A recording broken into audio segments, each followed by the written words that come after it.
Hey all, Scotch here, and I think it's about time we discuss the elephant in the room.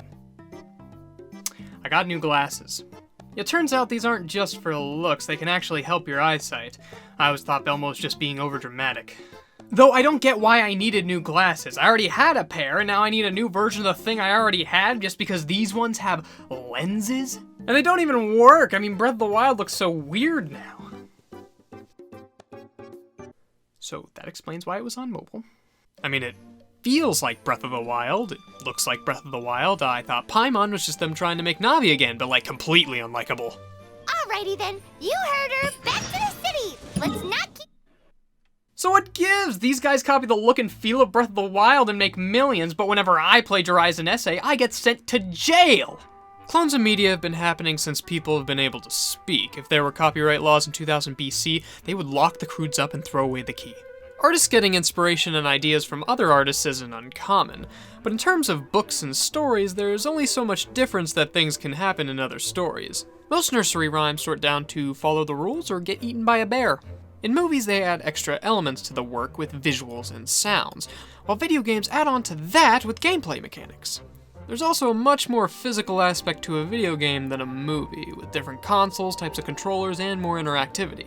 And the more complicating a system or game gets, makes it all the more apparent when you find another game eerily similar to it.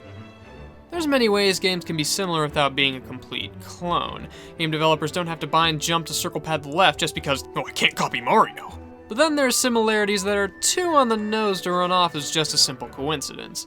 A game where you go, yep, that's Snake. These are what's known as clone video games, and are typically done to leech off of a game's success. However, to what length the similarities go is somewhat subjective. For instance, Genjin Impact. Now, Genjin Impact clearly took inspiration from Breath of the Wild, with Link's different weapon types being different character attacks, the art style being very similar, the fast travel being activated by going to pillars, powering up by bringing offerings to shrines, the cooking, the climbing, and to top it off, there's the scene that every Breath of the Wild clone has. But unlike Breath of the Wild, it has multiple playable characters, other magical abilities, a type coverage system, multiplayer, and a gateway to gambling addiction. So is Genjin Impact a clone or not? Where's the line between being similar and being a copy? Trust me, I wish I knew. Well, I am a man of learning, which is good because I have the IQ score of a toad. So I developed the similarity chart. This chart will help me sort games by similarities to other games. Then we find the breaking point and everything to the right will be deemed unoriginal and given the chair. To start, let's define the without a doubt ripoffs. I'm talking the puzzle, mobile, and arcade games. Stuff like Tetris, Breakout, and Flappy Bird have all had their fair share of clones. Even Angry Birds was a more stylized version of Crush the Castle. Not Angry Birds! With how simple and addictive games like these are, it's very easy to grab the gameplay, add microtransactions, and treat yourself for a hard day's work. There are some games that built off these games and expanded upon them. For example, one company took Bejeweled and turned it into a much more addictive money laundering scheme disguised as a game, while another made porn. But for the most part, many of these are just palette swaps. These games are the closest you can get to piracy without actually learning to sail. However, speaking of piracy, some game clones are exactly the same game. I mean, just look at Pong. There's as many clones of Pong that can fit on a football field. At least two. Back in the 70s, technology just wasn't good enough yet to clone Pong subtly. It's not like today, I can't tell this is Dig Dug. Dig Dug wasn't a train. Now that we have the hard confirmed set, what's some more questionable clones? Well, when talking about video game clones, none are in a more peculiar situation than Overwatch. Overwatch is a class-based first-person shooter made by Blizzard, and when it first came out, everyone was talking about how it was Blizzard's take on Valve's immensely popular FPS, Team Fortress 2. Both games revolve around similar map goals like push the payload, capture the control points, and King of the Hill. In both games, you play as characters with different abilities depending on the character you pick. Some of which being very similar, most notably Mercy to the medic, Pharah to the soldier, Junkrat to the demoman, and Torbjorn to the engineer. There were also the similarities in the Overwatch animated shorts to TF2's famous Meet the Team videos, though the Meet the Team videos are more focused on the characters, while Overwatch's shorts have more of a focus on the story and the lore of the game. Though that's roughly where the similarities end. Overwatch has separated itself from being TF3 as the years have gone on. Where TF2 adds more weapons to change already existing characters, Overwatch just adds more characters, like Sombra, Moira, and Doomfist, critically acclaimed characters by all. They also added Hammond in the game, and it's the best decision Jeff Kaplan will ever make in his life. It's all downhill from here, Jeff. Overwatch matches also play differently from TF2 matches, with Overwatch being 6v6s, while in TF2 you can have as little as 2 people in a match or as many to fit on 2 football fields. The pure amount of people, map size difference, and Overwatch being based around when to pop an ultimate makes TF2 and Overwatch feel like similar, though different entities. Paladins, on the other hand. Paladins is a free class-based FPS that was apparently made by the entire state of Georgia. So let's start with the similarities to Overwatch. For the characters, they just hit the old Control-C, Control-V, and then gave them honkers. From TF2 to Overwatch, there was some similarities between the characters mechanically, but in Paladins, this is Soldier 76. Except instead of putting down a pod to heal him and his teammates, he can heal when he runs. To make it less obvious, they swapped around some of the abilities and weapons, like giving Reaper McCree's revolver. Mokai is just Roadhog, but with Winston's shield. I would offer to show you, but to unlock a character you need in-game currency, and I had to have Pip! His name's Pip. Okay, differences. You can ride a horse. Well, that's enough justification for me. There's a couple of other differences, like having skill sets that give your character specialized buffs, with formats being 5v5s, and also you being able to ban other heroes in ranked. It's League of Legends! Paladins is the free version of the paid version of TF2 mixed with League of Legends. With amalgamations like this, Frankenstein would so envy Georgia. Hey, at least I found an easy segue into League of Legends because voluntarily talking about this game is an easy way to get shot. League of Legends is a free online MOBA where you do whatever it is you do in a MOBA. League of Legends, among many of its other crimes, was a clone of Defense of the Ancients. Which doesn't come as much of a surprise. I don't even know what MOBA stands for, and even I can tell you that most of them are based around Defense of the Ancients. There's actually a lot of genres that most, if not the whole genre, is defined by a particular early entry. A lot of arcade fighters are inspired by Mortal Kombat, rhythm games based off of Dance Dance Revolution, party games based off Mario Party, racing games based off Mario Kart, 2D platformers based off Mario Bros. I never thought of Mario being a trendsetter. Another Mario game that gets a lot of copies has to be the Mario Bros. Fighting series. Nintendo, I get it, you misspelled Mario to say Smash. It happens to all of us. The R looks like an S, the I looks like an H, and the O looks like an S that goes in the front. But to misspell it 5 times? Someone's gonna get fired. The Smash Bros. Series saw immense admiration due to the all-star cast and how it revolutionized a fighting game type that had never been seen before. Instead of the goal being to lower your opponent's health, it's to knock your opponent off the stage. And not only that, but you get to do it as Yoshi! With how large and well-made the Smash Bros. Series is, it would be very difficult to compete with it. But that didn't stop others from trying.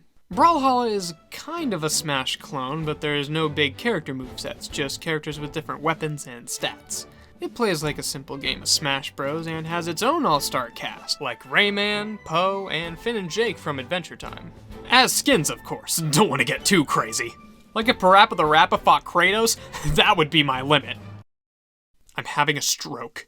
So, PlayStation All-Stars Battle Royale was Sony's response to Smash Bros., with them making a very similar game with their own all-star cast, and I use that term loosely. The PlayStation All-Stars cast has some pretty notable characters, like Sly Cooper, Ratchet, Sackboy, Kratos, not Crash Bandicoot, not Spyro, Jak and Daxter. I understand why Crash and Spyro weren't in there. It's because Activision owns the characters instead of Sony. But that doesn't make it any less weird. That'd be like having Smash Bros. Without Mario and Pikachu. In terms of gameplay, it plays similarly to Smash. You have a lot of moves that depends on which button you hit when you move the thumbstick, but this time, really none of them matter. Because the only way to kill someone in this game is to hit them with your super move, which levels up as you get more AP orbs. Luckily, even though Crash will never be in PlayStation All-Stars, he can still live on in Rivals of Aether. Rivals of Aether is an indie fighting game on Steam and Switch, and it's a pretty fun game on its own. It's well made and seems like a game for people who enjoy higher tier Smash gameplay. I forget to recover. But the real beauty of the game comes with customization options from mods. With the Steam Workshop, you can add in characters and stages made by other players for near infinite possibilities. I tried Frisk from Undertale, Paper Mario from the third game specifically, and... well, looks like I get to cross this off my bucket list. Among Us was the hit craze of late 2020. People couldn't tie their shoes without seeing it somewhere. Dig Dug may not have been a train, but he was something else. And though there were many obvious clones, one game had a lot of strange similarities, being Push the Button from the Jackbox Party Pack 6. Both games feature very similar themes, being spacemen on a ship who have to find imposters who want to sabotage the rest of the players. Once everyone's done accusing everyone, people vote on who the imposters are to throw them out the airlock. In terms of actual gameplay, these games differ wildly. Both games' crewmates' goals are to find the imposters. However, for Among Us' crewmates, this is kind of a secondary goal to finishing all given tasks. If all crewmates finish up their tasks, the crewmates can win without finding the imposters. Sorry, murderous monsters, you can't get us anymore. We all finished our chores. The process of finding the imposters is vastly different between games as well. The giveaway for imposters in Push the Button is they get different prompts and minigames that everyone can see. So the crewmates have to try and find the oddest answers. In Among Us, the giveaway is the imposters can murder people. Both cause police-level interrogations. Despite vast differences in how the game actually plays, the similarities in theming and the general scenario are pretty uncanny. Though I don't believe one copied the other due to Among Us being a relatively unpopular game during the 1 year between it coming out and Push the Button being announced. I think the similarity comes down to straight coincidence, but it's still worth noting. If you notice anything similar about these games getting copied, it's probably that they are for the most part clones of very popular or successful franchises. So yeah, there's some Pokemon. Pokemon, being the biggest media franchise since sliced bread, comes with a lot of attraction for content theft. Clones of Pokemon games came in all kinds of shapes and colors, like brown, black, orange, basically any color they didn't already pick. But those are just the obvious ones. I don't think anyone sees Pokemon Galactica Advanced Mega Version as an original IP. Most of these Pokemon ROM hacks aren't trying to be their own thing. Most are made by fans who just want to add something to their favorite franchise for others to see. Either to make the game harder, play with friends, make the Pokemon anime girls. Well, that's one way to get PETA off your ass.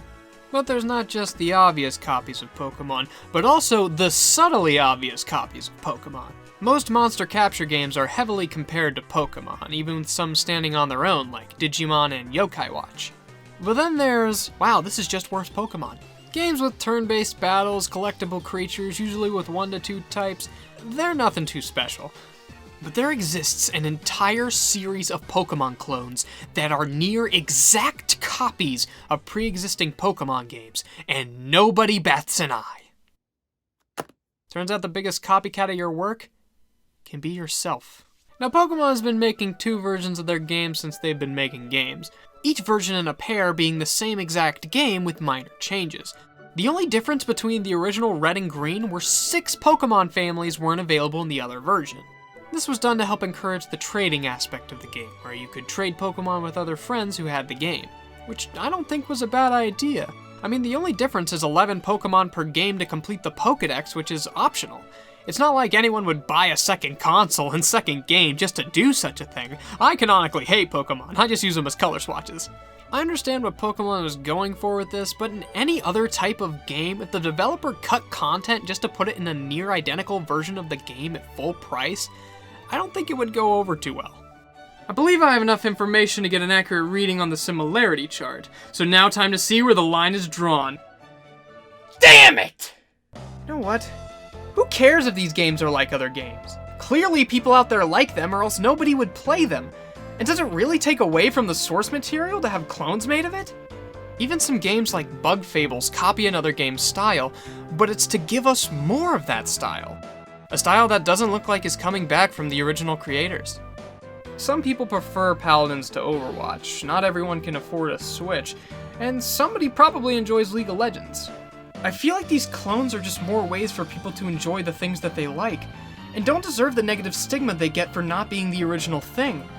I think these clones are completely justified. Miss Marcuson, you're under arrest for identity theft! You have the right to remain silent. Shut that dog up! If you had